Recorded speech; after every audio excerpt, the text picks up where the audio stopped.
For news, views, trends in ICT globally and Africa in particular, watch AIT Infotech Network for the latest news and innovation in ICT for development in Africa. Plus, what technology can do for you from business to politics, tourism and culture. I am Bayero Agabim. You're welcome. No doubt, the knowledge economy has a vital role to play if Nigeria must attain Vision 2020. The quality of education must measure up to the standard obtainable in developed countries of the world, and most importantly, good education must be affordable by both the rich and the poor. To bring this to the fore, Pan Atlantic University recently announced the start of undergraduate programs in the university come September 2014. It is my pleasure to announce today that Pan Atlantic University will be starting undergraduate programs next year. We are now extending our activities to become a full-service university that will also offer first-degree programs. Initially, these programs will be in professional fields such as business and mass communication. Also speaking at the press conference held at Lagos campus of the university, the Dean, School of Media and Communication, Professor Emevo Biakulu, explained that the undergraduate programs will address the challenges faced by young people in the areas of media and communication. Bachelor of Science in Mass Communication is a 4-year program, but we also intend to have a very strong internship program within that program. That's important for us to develop real technical and practical skills for students rather than their theory. However, the question most Nigerians might likely ask is, how affordable are the fees? We know that quality costs something. Well, if you need quality, you have to pay something for it. But what we have set up is a system of scholarship and financial assistance to those who are not able to afford it. In fact, besides the plain scholarship, the scheme is organized in such a way that even if you take financial assistance with the possibility of paying, but if you do well, you may in fact have your costs and your expenses written off, meaning that you may not need to pay depending upon your performance. So it is something that is organized along those lines. So there will be assistance for those who have the capacity. Excellent students, for instance, but do not have the means to be able to accommodate them. So it's important to make this available so that education is not just a privileged right only for those who have the money. According to Professor Chantal Epie, Deputy Dean, School of Media and Communication, the program is aimed at empowering young people with the skills of deploying information and communication technology tools for better knowledge acquisition. We try to make full use of information technology. We can have access to all publications from the best universities all over the world through the internet, through subscriptions. We spend quite a lot of money on that to be sure that we have access to the best that exists. Activities in the undergraduate program of the Lekki campus are expected to kick off from September 2014 with BSc degree programs in business administration and in accountancy.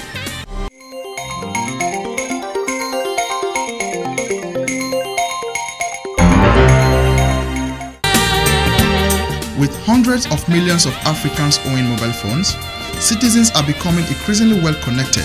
This is providing a powerful opportunity for citizens to access critical information about their parliament and to report on human rights violations, corruption, and poor service delivery. These interventions are amplifying the voices of marginalized communities and helping citizens to hold governments to account. I won't say mobile phone penetration has actually helped government to do what is right. But what it has done is that it has given the populace an opportunity to be part of this government. We know that most people these days use internet-enabled phones, and on these phones we have access to social media platforms. A lot of interaction is going on.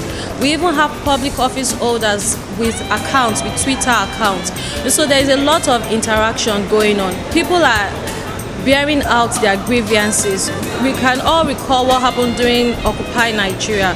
Through BBM platforms, through different mobile devices, everybody was communicating, even though the nation could have been at a halt at that point in time, but there was communication, and it was basically because of these mobile phones. In Nigeria, a simple application created by developer Pledge 51 enables citizens to access their constitution by mobile phone, and so far has been downloaded more than 7,500 times. During protests sparked by last year's fuel crisis, where an increase in the price of fuel resulted in soaring commodity prices, this enabled citizens to exercise their rights against police forces. For instance, the past years where we had the subsidy strike, people were able to upload pictures, send message about different protests around the country, and also, follow rallies and all that. So people that weren't part of it also knew exactly what was going on at the rallies and all that. So it was actually a way to follow the rally from your home and also make your opinions known. So we're able to actually, put our opinions about whatever the government is doing or whatever a certain person is doing, and then have it heard. Misinformation fueled this crisis, with few citizens understanding the new fuel subsidy payments or oil revenue share in the country. A local organization called Board IT aimed to address this by generating simple infographics, which took citizens through this complex process in a visual format. They have more people arguing on an informed note because they can easily access their constitutions on their phone. And so you can't argue with them that this is this and this is that. And with the mobile bits, at least, I would say the Nigerian government has a passive government, because there's really a limit to how much people will say and to how much they will change themselves. Sometimes we do our inspections even over the phone. Where property is, you send somebody over just through the use of a mobile phone. You speak to the security man, and then everything goes out fine. Instead of you having to drive through the traffic, that will take you hours. Come on, it goes well. According to the Nigerian Communication Commission (NCC), the figure of active mobile subscribers in the country is now put at 110.3 million. This public figure, according to some quarters, has helped citizens to better understand the country's budget and to utilize the information to ensure that allocated funds are translated into improved services. Now, having more than 10.3 million Nigerians with access to mobile phones is very, very impressive. First of all, it's going to empower people to be in touch with the government. It's going to help people to even do their businesses well. It's going to improve a whole lot, So many times you don't even need to embark on certain journeys, because once you have access to your mobile phone, you can conclude any transaction, So the nation is definitely going to progress because of this. In many African countries, youth often feel excluded from the political process, as young people are the biggest consumers of technology.